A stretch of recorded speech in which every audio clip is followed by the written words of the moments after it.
Nuovo in diretta con Focus TG, andiamo a Cordignano in diretta con Christian Arboit perché in questo paese vive la famiglia dell'uomo sopravvissuto alla tragedia di ieri a San Polo di Piave, dove è morto un enologo nella cisterna, ha tentato di salvare questa persona, questo collega che è rimasto ferito. Andiamo subito da Christian Arboit. A te, Christian.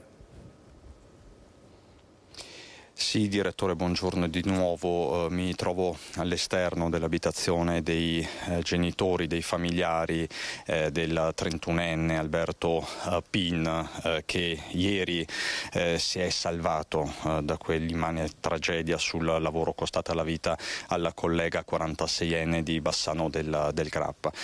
Siamo appena arrivati con Nicoletta Rizzetto qua sul posto, stiamo tentando di parlare con qualche familiare e di certo qui in questa via collaterale al bocciodromo è un andiriviene di amici e conoscenti che stanno supportando appunto la famiglia del giovane, un giovane molto noto qui in zona, tutto il paese ovviamente fa il tifo per lui. Poco fa abbiamo parlato con una persona, non ha voluto rilasciare nessuna dichiarazione al microfono, ma dice siamo tutti davvero costernati, addolorati, è una persona appunto speciale, una persona sempre positiva, sorridente, ma appunto in queste ore si fa il tifo, tutta Cordignano prega per questo giovane che si trova, lo ricordiamo, in terapia intensiva alla Cafoncello di Treviso in prognosi riservata. Diciamo che ieri al momento dell'arrivo dei soccorsi questo giovane, questo 31enne, era cosciente, perlomeno ha parlato con i soccorritori che si sono recati sul posto, mentre per il collega che ha tentato di salvarlo, il 46enne di Bassano del Grappa, non c'era nulla da fare. Allora, direttore, sono minuti, attimi appunto di dolore, non so, questo amico, siamo in diretta su Rete Veneta, se vuole dirci qualcosa. No, ecco, preferiscono davvero non parlare al momento, direttore.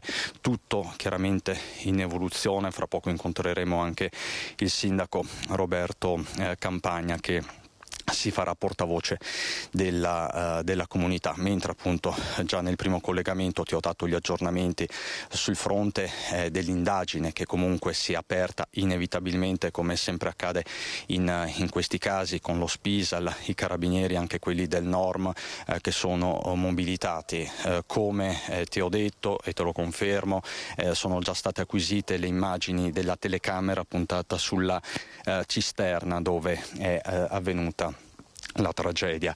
Per il momento con Nicoletta Rizzetto, in attesa che arrivi anche il sindaco, ti restituirei la linea. Grazie molte Christian, poi stasera nei nostri telegiornali tutti gli aggiornamenti e cercheremo anche di capire con Lucio Zanatto come possono continuare a ripetersi questi incidenti, che sistemi di sicurezza bisogna usare, che cosa è successo in questo caso e nei casi precedenti in cui altre persone calatesi in queste cisterne sono morte. Vediamo adesso e chiudiamo questa edizione del TG il vescovo di Vicenza, Monsignor Giuliano Brugnotto, nel mese dedicato a Maria, che si è rivolto nella festa patronale e nel pellegrinaggio a Monteberico a migranti giovani e ha parlato anche di cambiamenti climatici. Vediamo. Migranti, giovani e clima, i tre temi che ricorrono in questo mese dedicato a Maria, che il vescovo Monsignor Giuliano Brugnotto ricorderà anche domani in occasione del pellegrinaggio diocesano a Monteberico.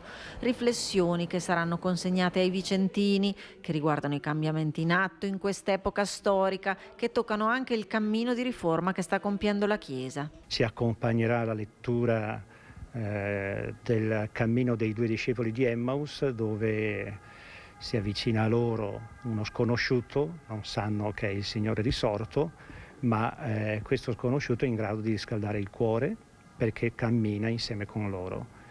Anche noi vorremmo sentire la presenza del risorto attraverso quelle realtà che sono presenti e che magari avvertiamo come lontane, sconosciute, di cui non sappiamo molto bene, ma che ci riguardano. Volti e realtà che il vescovo Giuliano riprende, richiamando anche la politica alle scelte da affrontare. Un riferimento può essere certamente al volto di quegli sconosciuti che sono i migranti, e un altro volto che ricorderò è quello dei ragazzi e dei giovani con i quali sembra che non siamo più in grado di parlare la stessa lingua e tuttavia manifestano una ricchezza formidabile, come abbiamo visto a Lisbona con la Giornata Mondiale della Gioventù.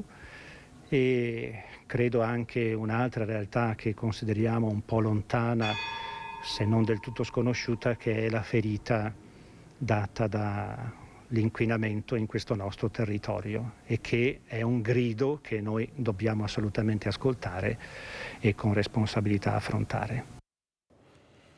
Ed è tutto per oggi, grazie ai nostri registi Tony Esposito ed Italo Morao. Ci vediamo stasera a Focus alle 21:15. Buona giornata, arrivederci.